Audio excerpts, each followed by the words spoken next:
TDP అధినేత చంద్రబాబు దిగజారి మాట్లాడుతున్నారని ఆగ్రహం వ్యక్తం చేశారు మంత్రి అంబటి రాంబాబు. అసలు చంద్రబాబు పార్టీలో పోటీ చేసేందుకు నేతలే లేరని ఎద్దేవా చేశారు. మేము వదిలేసిన వ్యక్తులకు టీడీపీలో టికెట్ ఇచ్చి పోటీ చేస్తున్నారని సెటైర్లు వేశారు. ముఖ్యమంత్రి వైఎస్ జగన్మోహన్ రెడ్డిని విమర్శించే నైతిక అర్హత చంద్రబాబుకు లేదు. ఎక్కడ పదవులు అనుభవించి ఇప్పుడు ఎక్కడ మాట్లాడుతున్నారు. 175 స్థానాల్లో గెలిచి మళ్లీ వైఎస్ జగనే ముఖ్యమంత్రి అవుతారన్నారు. సర్వేలన్నీ ఇప్పటికే వైఎస్ఆర్సీపీ విజయాన్ని తేల్చేశాయి. ఎన్నికల్లో ఓటమి ఖాయం కావడంతో చంద్రబాబు ఫ్రస్ట్రేషన్లో ఉన్నారు. కుప్పంలో కూడా చంద్రబాబు గెలవడం కష్టమే.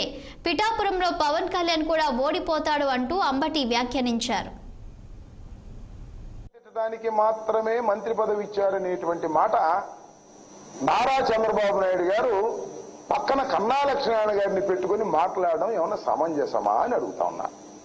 ఎస్, నేను అనేక సందర్భాలలో నారా చంద్రబాబు నాయుడు గారిని విమర్శ చేశా. అనేక సందర్భాలలో పవన్ కళ్యాణ్ గారిని విమర్శ చేశా. గమనించమని మనవి చేస్తున్నా. రాష్ట్ర ప్రజల్ని గమనించమని మనవి చేస్తున్నా.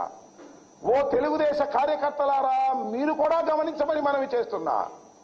ఏ రోజుని నేను వాడు వీడు అని పదజాలమే వాడలేదు. నారా చంద్రబాబు నాయుడు గారు అనే మాట్లాడా.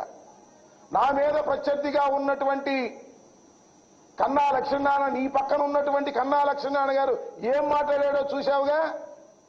వాడేవాడండి, చంద్రబాబు వాడండి అని మాట్లాడుతుంటే పాప మా యాంకర్ కొద్దిగా సంస్కారవంతుడు. ఏమండి, 14 సంవత్సరాలు ముఖ్యమంత్రిగా ఉన్నటువంటి వ్యక్తిని మీరు వాడు వీడు అంటాం సమంజసం అంటామండి. వాడు వీడు అనిపించుకునే స్థాయికి దిగజారిపోయాడు. ఆయన దిగజారులా, వీడు దిగజారాడు. ఇది విషయం. వాడు వీడు అనేటువంటి మాటలు, పదజాలాన్ని వాడినటువంటి దుర్మార్గమైన రాజకీయవేత్తను పక్కన పెట్టుకొని నన్ను ఓడించమని చెప్తున్నావంటే ఏం సిగ్గుందా లేదా అని అడుగుతా ఉన్నా.